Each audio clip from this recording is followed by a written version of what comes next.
খুনের হুমকি কাণ্ডে গ্রেপ্তার ঝাড়খণ্ডের এক যুবক। রবিবার রাতেই ঝাড়খণ্ডের পাকুড় থানার ইসলামপুর গ্রামের বাসিন্দা ওই যুবককে গ্রেপ্তার করা হয়। পুলিশ জানিয়েছে ধৃত ওই যুবকের নাম আহাসানুজ্জামান। যদিও হুমকির সঙ্গে রাজনৈতিক কোনো সম্পর্ক নেই বলে দাবি করেছেন ওই যুবক। সোমবার ধৃতকে জঙ্গিপুর মহকুমা আদালতে পাঠিয়ে হেফাজতে নেবে সুতি থানার পুলিশ।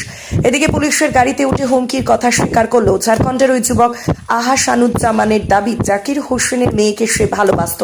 প্রণয় গঠিত কারণে 2 বছরের বেশি সময় ধরে জাকির হোসেনের মোবাইলে মেসেজ করেও কোনো রিপ্লাই না পাওয়ায় গালিগালাজ করেছি, কোনো রকম খুনের হুমকি দিইনি। এদিকে গ্রেপ্তার হওয়া যুবকের পরিবারের সদস্যদের দাবি ছেলে বিটেক করার পর কোনো রকম কাজ ছাড়া বাড়িতেই বসেছিলেন, মানসিক সমস্যাও রয়েছে তার। এদিকে পুলিশ জানিয়েছে পুরো বিষয়টি তদন্ত করে দেখা হচ্ছে। 2 বছর আগে থেকে আমি জাকির হোসেনকে হোয়াটসঅ্যাপে মেসেজ করি, ওর মেয়েকে ভালোবাসি আমি, সেই বিষয়ে মেসেজ করতাম, কিন্তু তখন কোনো রিপ্লাই না করার জন্য আমি অনেক কিছু